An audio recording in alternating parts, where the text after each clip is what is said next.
ये कहानी है एक ऐसी लड़की की जो हर रात ठीक 12 बजे अपने घर से गायब हो जाती थी।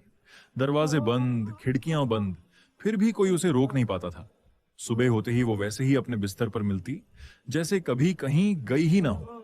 घर वाले परेशान थे, पड़ोसी सहमे हुए, मगर किसी को नहीं पता था कि आखिर हर रात उसके साथ ऐसा क्या होता था।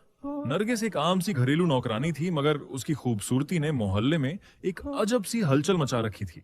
उसके लंबे घने बाल और चमकती हुई आंखें किसी को भी पलटकर देखने पर मजबूर कर देती थीं। उसकी मासूम मुस्कान में एक अजीब सा जादू था, जो मोहल्ले के मर्दों को बेचैन कर देता और औरतों को जलन में डाल देता। मोहल्ले में हर किसी की जुबान पर एक ही सवाल था कि यह लड़की रात को कहां गायब हो जाती है। दिन भर घरों में काम करने वाली नरगिस, जो शाम को थकी हारी घर वापस लौटती थी, रात होते ही नजरों से ओझल हो जाती। किसी ने उसे बाजार में नहीं देखा, न किसी रिश्तेदार के घर जाते हुए, मगर हर रात वह कहीं न कहीं जाती जरूर थी। मोहल्ले के मर्द उसके हुस्न के दीवाने थे। रोजमर्रा के कामकाज के बहाने उसे ताका करते, कोई पानी का गिलास मांगता, कोई रसोई में मदद के बहाने उसे बातों में उलझाने की कोशिश करता। मगर नरगिस की आंखों में एक अजीब सी संजीदगी थी, एक ऐसी संजीदगी जो दिलों में सवाल पैदा कर देती। औरतों को उसकी खामोशी से चिढ़ थी। वे उसे किसी चालाक शिकारी से कम नहीं समझती थीं। वे हर जगह उसके खिलाफ बातें करती, चुगली करती, मगर नरगिस किसी की बात का जवाब न देती, बस एक रहस्यमयी मुस्कान के साथ खामोश रहती। ये रात भी एक आम रात जैसी थी, मगर आसिफ के दिल में एक जिज्ञासा जन्म ले चुकी थी। वह कई दिनों से महसूस कर रहा था कि नरगिस रात के समय कुछ अलग करती है। एक रात जब चांदनी फैली हुई थी, आसिफ ने नरगिस का पीछा करने का फैसला किया। वह दबे कदमों उसके पीछे चलता रहा। उसका दिल तेज धड़क रहा था, मगर आंखों में जानने की चाहत ज्यादा थी। नरगिस तेज कदमों के साथ जंगल की तरफ बढ़ रही थी, लेकिन उसकी चाल में एक अजीब सा ठहराव था, जैसे वह किसी खास जगह की ओर जा रही हो। आसिफ पेड़ों के पीछे छिपकर उसे देख रहा था। उसे इस बात पर हैरानी थी कि नरगिस ने घर से निकलते ही एक बार भी पीछे मुड़कर नहीं देखा, जैसे उसे पता था कि कोई उसका पीछा नहीं कर रहा। जंगल के बीचों बीच एक पुरानी हवेली थी, जो बरसों से वीरान पड़ी थी। मोहल्ले के लोग इस जगह को भूतिया समझते थे, मगर नरगिस बेखौफ होकर उस हवेली में दाखिल हो गई। आसिफ का दिल अब जोर जोर से धड़कने लगा। उसने हिम्मत जुटाकर करीब जाने का फैसला किया। जैसे ही वह हवेली के करीब पहुंचा, उसे अंदर से एक अजीब सी सरगोशियों की आवाज सुनाई दी। उसने दरवाजे की दरार से झांका तो उसका दिल दहल गया। नरगिस के जिस्म पर एक हल्की नीली रोशनी लिपटी हुई थी और उसकी आंखें किसी नागिन की आंखों की तरह चमक रही थीं। आसिफ को यकीन नहीं हो रहा था कि वह जो देख रहा है वह सच है या कोई सपना। नरगिस का शरीर धीरे धीरे एक नागिन का रूप ले रहा था। उसकी चमड़ी चमक रही थी और उसका जिस्म लहरों की तरह बल खा रहा था। आसिफ ने घबराकर पीछे हटने की कोशिश की, मगर उसके कदम जमीन में जमे रह गए। नरगिस ने एक झटके से उसकी तरफ देखा और उसकी आंखों में एक अजीब सी चमक थी, जिसमें मोहब्बत भी थी और नफरत भी। तुम्हें यहां नहीं आना चाहिए था। नरगिस की आवाज में एक गूंज थी जो दिल को दहला रही थी। आसिफ ने हकलाते हुए पूछा, तुम क्या हो? नरगिस ने गहरी सांस ली और बोली, मैं वो हूं जिसे तुम इंसानों ने धोखा दिया, जिसके प्यार को तुमने ठुकरा दिया। अब मैं तुम सबसे अपना बदला लेने आई हूं। उसकी आवाज में एक दर्द था, एक ऐसा दर्द जो सदियों पुराना महसूस हो रहा था। आसिफ ने भागने की कोशिश की, मगर नरगिस की आंखों ने उसे जकड़ लिया। उसकी आंखों में एक ऐसी ताकत थी जो इंसान को पंगु बना देती थी। नरगिस ने धीरे धीरे उसकी तरफ कदम बढ़ाए। आसिफ का जिस्म पसीने से तरबतर था। उसकी सांसें उखड़ रही थीं, मगर उसकी निगाहें नरगिस पर जमी थीं। अचानक नरगिस रुकी और आसिफ की तरफ देखती हुई बोली, तुम मुझसे क्यों डरते हो? मैं तो बस अपना हक लेने आई हूं। तुम मर्दों ने हमेशा औरतों को कमजोर समझा है, मगर मैं तुम्हें दिखा दूंगी कि कमजोरी क्या होती है। आसिफ ने आंखें बंद कर ली, मगर नरगिस ने उसे कुछ नहीं कहा। वह एक लम्हे के लिए उसके करीब रुकी, फिर वापस हवेली के अंदर चली गई। आसिफ ने घबराकर वहां से भागने की कोशिश की, मगर उसके कदम भारी हो चुके थे। उसकी सांसें बेतरतीब थीं, दिल खौफ से कांप रहा था। जैसे ही वह हवेली से दूर हुआ, उसने पीछे मुड़कर देखा। नरगिस की नीली आंखें अंधेरे में अब भी चमक रही थीं, जैसे वे कह रही हों, ये तो अभी शुरुआत है। नरगिस की रहस्यमयी कहानी में नया मोड़ उस समय आया जब मोहल्ले का एक व्यक्ति, जिसे नरगिस की खूबसूरती का जुनून था, एक सुबह रहस्यमयी हालात में मृत पाया गया। उसकी लाश गली के एक कोने में मिली, जहां खामोशी एक अजीब सी वहशत में बदल रही थी। मोहल्ले वालों ने जब उसकी तरफ देखा तो उसके शरीर पर गहरे जख्मों के निशान थे, लेकिन सबसे ज्यादा हैरान करने वाली बात यह थी कि उन जख्मों में सांप के डसने के स्पष्ट लक्षण थे। आंखें खुली। लोग स्तब्ध थे कि आखिर यह सब क्या हो रहा है। गली के हर दरवाजे के पीछे सरगोशियों का एक तूफान मचा हुआ था। कोई कहता कि यह महज एक संयोग है, लेकिन ज्यादातर लोगों को यकीन था कि यह कोई आम घटना नहीं। अफवाहें जंगल की आग की तरह फैलने लगी। कुछ का मानना था कि नरगिस में कोई रहस्यमयी शक्ति है, कुछ कहते कि यह किसी बुरी आत्मा या जिन्न का काम है। अजीबो गरीब कहानियां बनने लगीं और नरगिस का जिक्र हर चर्चा के अंत में आ जाता। मोहल्ले की औरतें जो पहले ही उससे जलती थीं, अब खुलकर उसके खिलाफ बातें बनाने लगी। कोई उसे बदचलन कहता तो कोई मनहूस। नरगिस जनाजे में शामिल थी और उसके चेहरे पर एक अजीब सा सुकून और गम की मिली जुली भावना थी जो सबको हैरान कर रही थी। वह चुपचाप जनाजे के पीछे चल रही थी, लेकिन उसकी आंखों में कोई बेचैनी या डर नहीं था। कुछ लोगों ने उसे करीब से देखने की कोशिश की, लेकिन वह अपने जज्बातों को इतनी खूबसूरती से काबू में रखे हुए थी कि किसी को कोई शक नहीं हो रहा था। फिर भी उसकी खामोशी बहुत कुछ कह रही थी। रात के सन्नाटे में एक और घटना घटी। मोहल्ले का एक और मर्द जो नरगिस के करीब होने की कोशिश करता रहता था, उसे रात के समय नरगिस के साथ देखा गया। गली के मोड़ पर दोनों को धीमी आवाज में बातें करते हुए देखा गया, लेकिन फिर वे अचानक गली के अंधेरे में गायब हो गए। अगली सुबह वह आदमी भी गायब था। न कोई सुराग, न कोई खबर। यह घटना मोहल्ले में सनसनी फैलाने के लिए काफी थी। फिर एक बूढ़ी औरत सामने आई जिसने दावा किया कि उसने नरगिस को अपनी आंखों से नागिन में बदलते देखा है। उसकी बात पर कोई यकीन नहीं कर रहा था, लेकिन उसकी आंखों में जो डर था वह सच्चाई की गवाही दे रहा था। वह कांपते हाथों से अपना दुपट्टा संभालती हर किसी को यह यकीन दिलाने की कोशिश कर रही थी कि जो उसने देखा है वह महज एक भ्रम नहीं था। लोग हंसते, मजाक उड़ाते, लेकिन अंदर ही अंदर सबके दिल में एक अनजाना सा डर घर करने लगा था। नरगिस के चेहरे पर अब भी वही रहस्यमयी मुस्कान थी। उसकी आंखों की गहराई में कोई ऐसा राज था जो सिर्फ रात के अंधेरे को पता था। मोहल्ले की गलियां जो दिन में शोरगुल से भरी रहती थीं, रात के सन्नाटे में एक अलग ही कहानी सुनाती थी। नरगिस के अस्तित्व में छिपी यह कहानी अब सिर्फ सरगोशियों में नहीं रही, बल्कि एक भयावह रहस्य के रूप में हर दिल में जगह बना रही थी। मोहल्ले में एक नया चेहरा आया था, एक आलिम दीन, धार्मिक विद्वान जो दूर दराज इलाकों में जिन्न और अन्य रहस्यमयी घटनाओं को हल करने की ख्याति रखता था। लोग उसे इज्जत और डर के मिले जुले जज्बात के साथ देखते थे, और जब नरगिस के इर्द गिर्द घूमती इन रहस्यमयी मौतों की बात उसके कानों तक पहुंची तो उसने इसे एक आम घटना नहीं समझा। उसने इस मामले को गंभीरता से लिया और अपनी जांच पड़ताल शुरू की। खामोशी से मोहल्ले के हर घर के दरवाजे पर जाकर सवाल करता, लोगों की बातें सुनता और उनके रवैये को परखता। लेकिन जब भी नरगिस का जिक्र आता, उसकी आंखों में एक अजीब सी गंभीरता छा जाती। धीरे धीरे एक पुरानी कहानी सामने आने लगी। एक बूढ़ी औरत जो बरसों से खामोश थी, उसने एक रात रोते हुए बताया कि नरगिस कोई आम लड़की नहीं है। वह एक नागिन है जो सदियों पहले एक कबीले से ताल्लुक रखती थी, जहां के नाग इंसानों की बेरहमी का शिकार हुए थे। गांव के जालिम मर्दों ने उसके कबीले के नाग को बेरहमी से मार डाला था, और उसका बदला लेने के लिए नरगिस ने इंसानी रूप धारण किया था।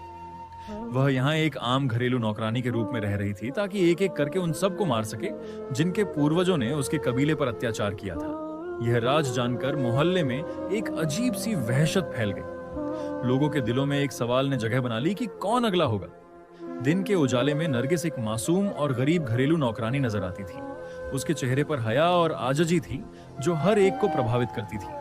वह खामोशी से घरों में काम करती, झाड़ू लगाती, बर्तन धोती और हर हुक्म पर सर झुकाकर अमल करती। लेकिन रात के अंधेरे में वह एक खूंखार नागिन बन जाती जो मर्दों को अपनी मोहब्बत के जाल में फंसाकर उन्हें मार देती थी। उसकी दोहरी शख्सियत ने लोगों को उलझन में डाल दिया था।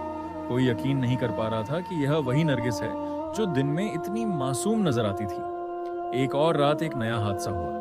मोहल्ले का एक और मर्द जो नरगिस के हुस्न का दीवाना था, अचानक गायब हो गया। उसके दोस्तों ने उसे आखिरी बार नरगिस के साथ देखा था। वह उसके पीछे पीछे गली के नुक्कड़ तक गया था, जहां नरगिस ने मुस्कुराकर उसे अपनी तरफ बुलाया था, लेकिन उसके बाद वह कभी वापस नहीं आया। अगली सुबह उसकी लाश करीब के मैदान में पाई गई, जहां उसके जिस्म पर भी सांप के डसने के निशान थे। उसकी आंखें खौफ से खुली हुई थीं और चेहरे पर ऐसा तासुर था जैसे मरने से पहले कुछ नागाल बयान देखा हो। इस वाकये ने मोहल्ले को पूरी तरह खौफजदा कर दिया। लोग अपने घरों में कैद हो गए। रात को दरवाजे मक्फल किए जाने लगे और कोई भी बिला जरूरत बाहर निकलने की हिम्मत नहीं करता था। औरतें अपने शौहरों को नसीहत करती कि नरगिस से दूर अपने घरों में कैद हो गए। रात को दरवाजे मकफल किए जाने लगे और कोई भी बिला जरूरत बाहर निकलने की हिम्मत, लेकिन नरगिस के चेहरे पर अब भी वही रहस्यमयी मुस्कान थी। ऐसा लगता था जैसे उसे मालूम था कि उसके शिकार कब और कहां आएंगे। आलिम ए दीन जो इस मामले को हल करने आया था, उसने अब अपनी तवज्जो नरगिस पर मरकूज कर दी थी। वह समझ चुका था कि यह एक आम इंसान का मामला नहीं। उसने कुरान की तिलावत शुरू की, दुआएं पढ़ी और मोहल्ले वालों को सब्र व हौसले की तलकीन की। लेकिन नरगिस की आंखों में एक ऐसी चमक थी जो उसके अल्फाज को बेअसर बना रही थी। वह जब भी नरगिस को देखता, उसे महसूस होता जैसे वह किसी और दुनिया की मखलूक के सामने खड़ा है। एक ऐसी मखलूक जो सदियों का गुस्सा अपने अंदर समेटे हुए थी और अब उसके रास्ते में कोई भी आए उसे खत्म कर देने पर तुली हुई थी। मोहल्ले के लोग बेबस थे। वे जानते थे कि कुछ बड़ा होने वाला है, लेकिन कोई नहीं जानता था कि वह क्या होगा। नरगिस की दोहरी जिंदगी, दिन में मासूम और रात में खूंखार, अब एक खुली किताब बन चुकी थी। लेकिन इस किताब का आखिरी सफा अभी बाकी था। आलिम दीन की मुदाखलत ने मोहल्ले में एक नई हलचल मचा दी। मस्जिद के मिंबर से दी जाने वाली तंबीह ने कई दिलों को झंझोड़ दिया, लेकिन इंसानी फितरत हमेशा से तजस्सुस और हवस की असीर रही है। चंद लोग इस नसीहत को संजीदगी से लेते नजर आए, मगर ज्यादातर के चेहरों पर बेयकीनी की झलक वाज़ेह थी। कुछ का मानना था कि नरगिस महज एक आम लड़की है जिसे गलत समझा जा रहा है, जबकि बाज के दिलों में उसके लिए खौफ की बजाय मजीद तजस्सुस बढ़ता जा रहा था। नौजवान फहद, जो नरगिस से सच्ची मोहब्बत करता था, उन चंद लोगों में से था जो उसकी हकीकत जानने के बावजूद उसके करीब रहना चाहते थे। उसकी आंखों में नरगिस के लिए एक ऐसा जज्बा था जो दूसरों से बिल्कुल मुख्तलिफ था। वह नरगिस को एक नागिन के तौर पर नहीं, बल्कि एक दुखी रूह के तौर पर देखता था, जो दुनिया के जुल्म व सितम सहते सहते पत्थर दिल बन चुकी थी। नरगिस को समझने का यह झाविया फहद को दूसरों से अलग करता था, और शायद यही चीज नरगिस के दिल में भी एक हलचल मचा रही थी।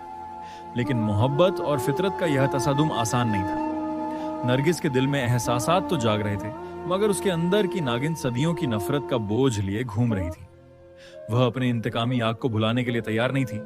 हर बार जब फहद नरगिस के करीब आता, उसकी आंखों में एक अजीब सी चमक नमूदार हो जाती, जैसे वह अपने दिल और फितरत के बीच किसी जंग में गिरफ्तार हो। आलिम दीन ने नरगिस को रोकने की कोशिश की, उसे उसके वजूद की खूबसूरती की याद दिलाई, लेकिन नागिन की फितरत अब काबू से बाहर थी। वह हर उस इंसान को खत्म करना चाहती थी जो उसके माजी के जख्मों का जिम्मेदार था। फहद ने अपनी मोहब्बत का वास्ता दिया, मगर नरगिस की आंखें अब किसी मोहब्बत को तस्लीम करने के लिए तैयार नहीं थी। एक लम्हा आया जब फहद ने अपना हाथ आगे बढ़ाया और नरगिस की आंखों में एक बार फिर हिचकिचाहट ने जन्म लिया। लेकिन यह हिचकिचाहट ज्यादा देर कायम न रह सकी। नागिन की फितरत ने मोहब्बत को एक बार फिर शिकस्त दे दी। उसके वजूद में सदियों की नफरत का जहर भर चुका था, जो एक लम्हे में खत्म नहीं हो सकता था। लेकिन फहद की मौत के बाद नरगिस के आंसुओं की बारिश हुई, जो शायद इस बात का ऐलान था कि मोहब्बत कभी मरती नहीं। शायद नरगिस के दिल की गहराइयों में कोई ऐसा दर्द था जो अब तक उसे जीने नहीं दे रहा था, और यही दर्द उसे बार बार इंतकाम लेने पर मजबूर करता था। नरगिस के दिल में एक तूफान बपा था। एक तरफ इंतकाम की सदियों पुरानी आग थी, जो उसकी रगों में सरसराती हुई खून को उबलने पर मजबूर कर रही थी, और दूसरी तरफ मोहब्बत की वह नरम गर्मी जो एक इंसान की कुर्बानी ने उसके दिल में रोशन कर दी थी। वह जो कभी सिर्फ एक अफरीद समझी जाती थी, आज पहली बार खुद को एक बदनसीब महसूस कर रही थी। उसकी आंखों में आंसू थे, लेकिन इन आंसुओं में गम से ज्यादा नदामत का अंसर था। वह मंदिर की उन शिकस्ता दीवारों के बीच खड़ी थी जहां उसका दिल पहली बार हार गया था।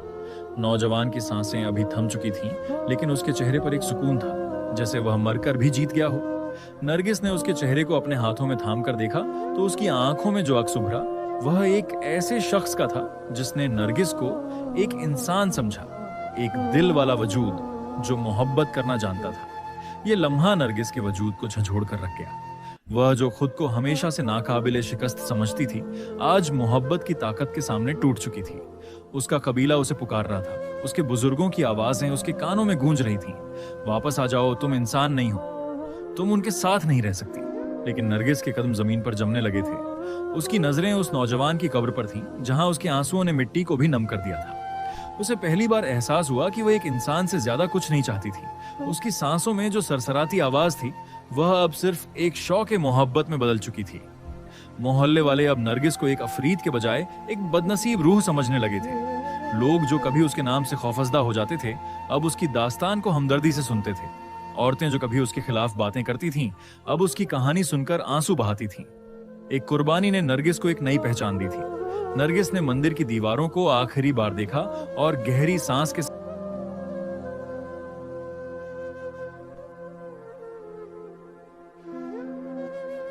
मोहब्बत करना जानता था। ये लम्हा नरगिस के वजूद को झंझोड़ कर रख गया। वह जो खुद को हमेशा से नाकाबिले शिकस्त समझती थी, आज मोहब्बत की ताकत के सामने टूट चुकी थी। उसका कबीला उसे पुकार रहा था, उसके बुजुर्गों की आवाजें उसके कानों में गूंज रही थीं। वापस आ जाओ, तुम इंसान नहीं हो, तुम उनके साथ नहीं रह सकती। लेकिन नरगिस के कदम जमीन पर जमने लगे थे। उसकी नजरें उस नौजवान की कब्र पर थीं, जहां उसके आंसुओं ने मिट्टी को भी नम कर दिया था। उसे पहली बार एहसास हुआ कि वह एक इंसान से ज्यादा कुछ नहीं चाहती थी। उसकी सांसों में जो सरसराती आवाज थी, वह अब सिर्फ एक शौक मोहब्बत में बदल चुकी थी। मोहल्ले वाले अब नरगिस को एक अफरीद के बजाय एक बदनसीब रूह समझने लगे थे। लोग जो कभी उसके नाम से खौफजदा हो जाते थे, अब उसकी दास्तान को हमदर्दी से सुनते थे। औरतें जो कभी उसके खिलाफ बातें करती थीं, अब उसकी कहानी सुनकर आंसू बहाती थीं। एक कुर्बानी ने नरगिस को एक नई पहचान दी थी। नरगिस ने मंदिर की दीवारों को आखिरी बार देखा और गहरी सांस के साथ आसमान की तरफ देखा। तारे आज कुछ ज्यादा चमकदार लग रहे थे, जैसे आसमान भी उसकी कहानी को सुन रहा हो। वह धीरे धीरे अंधेरे में गायब हो रही थी, लेकिन उसका दिल रोशनी से भरा हुआ था। सुबह जब मोहल्ले वाले नौजवान की कब्र पर गए, तो वहां आंसुओं के ताजा निशान मौजूद थे। यह इस बात का सबूत था कि नरगिस अब भी जिंदा थी, लेकिन अब वह इंतकाम की नहीं, मोहब्बत की अलामत थी। उसके आंसू इस बात की गवाही दे रहे थे कि मोहब्बत ने बिलाखिर इंतकाम पर फतह हासिल कर ली थी।